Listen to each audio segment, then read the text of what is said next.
Shalom. First and foremost, I want to give all praises, honor, and glory to Yahweh, Bahasham Yahweh Shai, Bahasham Rachak Kodash. Double honors to the elders and the apostles of Great Millstone, and peace and blessings to the elect. And this lesson is going to be inspired by an article that I came across earlier. And it's interesting that we mentioned this, right, as concerning the state of mind of people. Even when you think about like what's that in Isaiah 60th chapter about gross darkness covering the people. But this is actually an interesting headline, right? It says bad news overload, question mark, news avoidance on the rise. And for a long period of time, even until today, you have people that when it comes to hearing the words of the Lord, they don't want to hear it, right? They actually try to avoid it. So whether it's like seeing the prophets on the highways and byways, or whether it's watching a video or even hearing about the scriptures or anything like that, a lot of people, it repels them, right? Like they want to go far away from it. They don't want to hear it. And the scriptures do tell us, right, that this world, the Lord said we would experience this because the world hated him first. So when we speak and we go into the truth of the scriptures, because the deeds of the world are evil and the Lord testifies of it, and we speak in his name through his spirit, they hate us too. So that's there. But now what it is as per this article, you have people who are, a lot of people, actually, a good percentage of them, are deliberately avoiding the news, right? Now, before, it wasn't really like that. I mean, before you had people that maybe they didn't watch the news because they didn't care or it just didn't matter. But now you have people that are actively are trying to avoid the news because of the things that are being reported. Because the things that we spoke about, the prophecies that we've continued to sound the alarm on, are now happening in real time, to where now even your news media, and even alternative news sources are starting to cover it. So it's starting to be spoken about more and more, and it's to the point that people don't want to hear it. They don't want to hear it for the sake of, as the article said, their mental health. They don't want to know what's going on in the world because it's not pretty. It doesn't sound nice. It doesn't sound sweet. So they'd rather not hear it at all. And that's why a majority of people are not going to survive in the times that are coming, because they would rather remain ignorant because of how they feel. Right? The first part says these days, more than ever, it often feels like there's no end to bad news. That should actually click in your head and start to wonder, like, you know what? Yeah, the world has taken a turn for the worse. And it's only getting worse and worse. And now everything you hear and see is bad. It's like Genesis the 6th chapter all over again, where the scriptures say that the earth was filled with violence. And the imagination, every imagination of man's heart was evil continually. And so that's the same thing all over again. And now people, they're saying, no, it's too much. I don't want to hear it. I don't want to wake up and be faced with news about death and destruction, and news about famines, and news warning about this and warning about that. And it just ruins their day.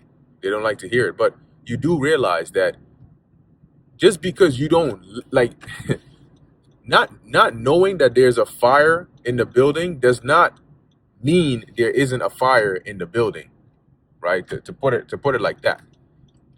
If you were say, don't install any fire alarms because I don't like the sound of it in my house. It's too scary. It makes me think something bad is happening. What happens when there's a natural fire?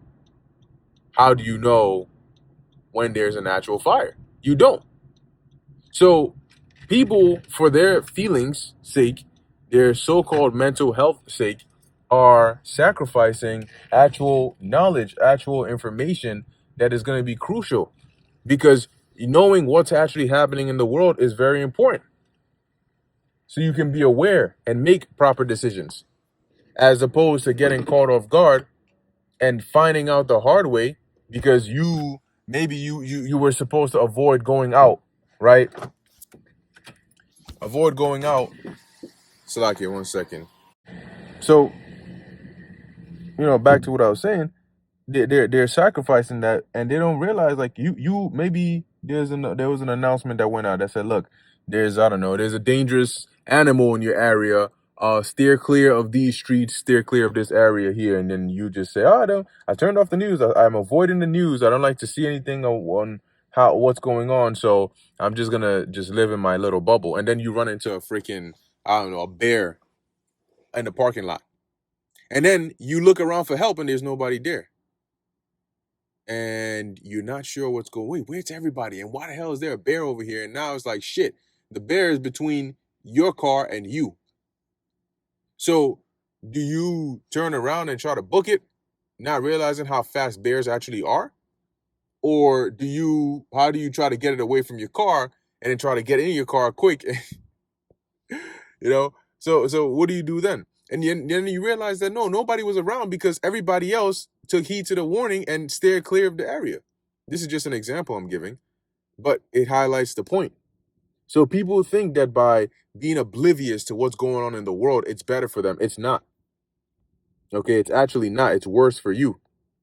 And as is written in the book of Proverbs, the 22nd chapter, Proverbs 22:3, a prudent man foreseeth the evil and hideth himself, but the simple pass on and are punished. All right, thank you, boss. The simple pass on and are punished. And why is that? That's because the prudent man, how does he foresee the evil?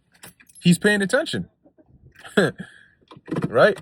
The angel told Ezra, measured out the time diligently in itself. That is a sign of prudence because it requires you to pay attention. So you may know, okay, all right, this is the time, this is happening here, this is happening here. Okay, so I need to make better decisions, right? I can't just go around doing whatever I want to do because, it's dangerous out here, right?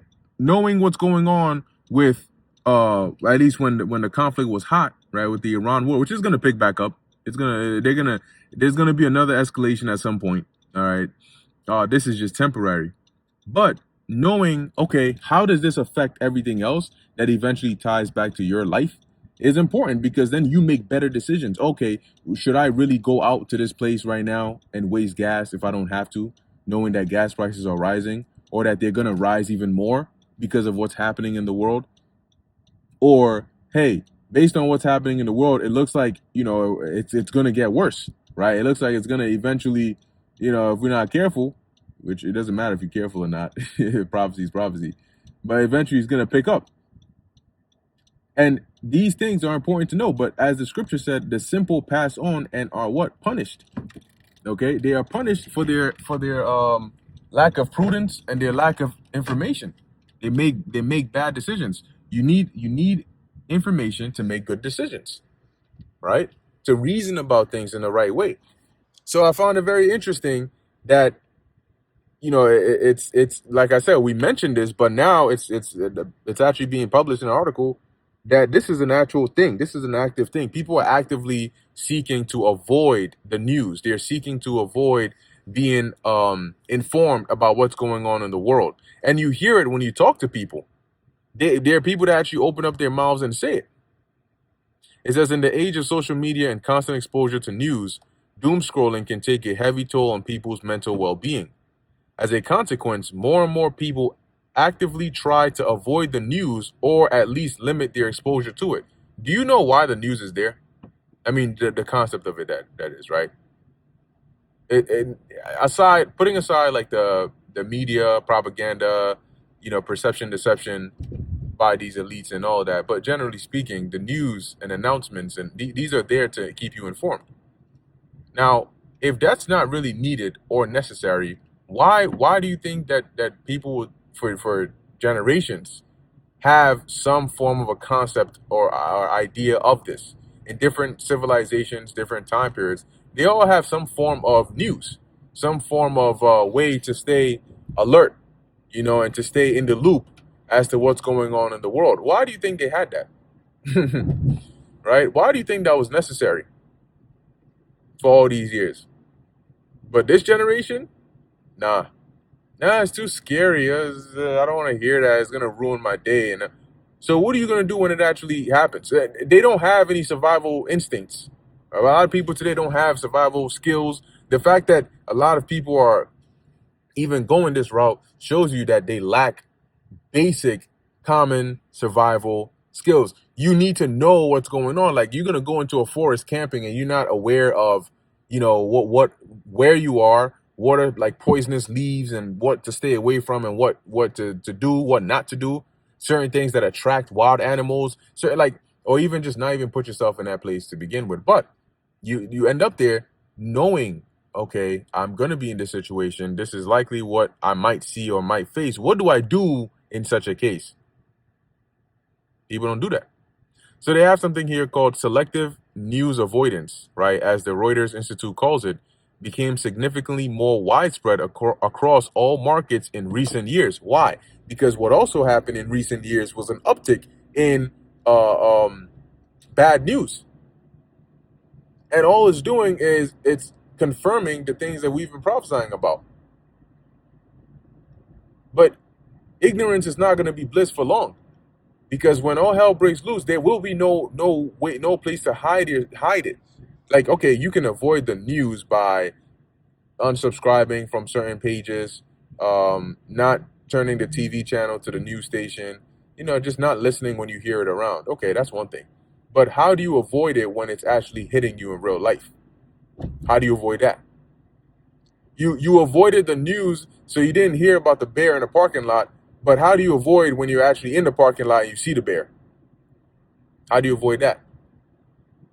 And that's why, as I read in Proverbs, the simple pass on and are punished. At a place where you would have been informed to stay away from, not to go in that direction. You passed on in that direction. You continued, and now you have to face the consequences because you were selectively avoiding. And it also mentions in Sirach 5:15, right? Be not ignorant of anything in any matter, right? Anything in the small or great matter. So us, especially in these times that are more dangerous than ever, knowing that the Lord is working in these times, we gotta watch. We gotta be like watchmen. We gotta be like hawks, looking for every little thing that we can see that's related to prophecy, and pay attention and report on it. That's our job.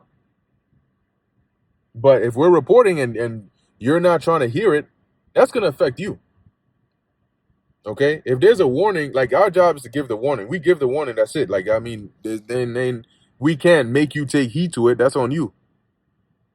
If you hear the warning and you decide, well, you still want to do what you want to do, you don't want to take heed, that's on you. We gave the warning. Talking about news avoidance. Boy, these people are cooked. And that's where you end up with situations where some shit happens and now everybody's, oh, what's going on? Oh my gosh, like, what do we do? What what you should have done? What you should have done was not avoid the news, was not avoid the truth, was not avoid the warnings. That's what you should have done. But it's too late. By the time you start to seek, what's that in 2nd Ezra, the 5th chapter? That wisdom shall, I think is roughly paraphrasing, wisdom and knowledge shall hide itself into secret chambers and shall be sought of many and yet not found. That's in the chapter, right? People are gonna hope and nothing obtain. They're gonna ask, one land is gonna ask another and say, is righteousness that maketh a man righteous gone through thee? So then they're gonna seek it, but you're not gonna find it because the Lord isn't giving you this. It's not on your time. Oh, at my convenience, then I'm gonna check it out, or I'm gonna do this. Nah, the Lord is giving this to you, and you got to drop everything and receive it. And if not, then hey, okay, cool, don't do it. But just know that when that time comes, when all the things that you've been trying to avoid by thinking you can just plug your ears with just earplugs, and then it just disappears. That part amazes me. People think that by closing their eyes really, really hard and then closing their ears, the monster in front of them disappears. Well, how does that work? How does that work? You're about to get into an accident, so you thought the best course of action is close your eyes, close your ears, say la la la la la, and hope for the best. Rather than looking in front of you, grabbing the steering wheel and moving it because you still had time, you just thought that was the best course of action. Man, this generation is beyond cooked. Like the Lord really set it up by stripping away all forms of defenses for people today. He used Esau to get into the minds of people, to manipulate them, to prime them into being in the worst shape possible. It's like you getting ready for a fight. Like if you look at boxers or even just fighters, the conditioning that they do to get ready for a fight. Here is like what the Lord did with Esau for a majority of people in the world is the opposite, right? Instead of getting ready for the fight, Esau primed you to to be anything but ready for the fight. He's getting you unready for the fight. Because the times that we're coming into, the condition that this devil has put the world in, yeah, it's unless you have the spirit and power of Yahweh Ba'Shem Yahushai, even for us, unless you have the spirit and power of the Lord with you, you're not going to be able to survive these times. Not all the things you thought, survival instincts and this and that, you can throw that out the window, because that's not what's going to matter. It's going to be whether you got the spirit of the Lord or not. And a lot of people don't have the spirit of the Lord. So anyway, with that, I'm going to end it here. Lord willing, that was edifying and informative to the elect. In closing, I want to give all praises, honor, and glory to Yahweh, Bahasham Yahweh Shai, Bahasham Rakha Kodash. And until next time, Shalom.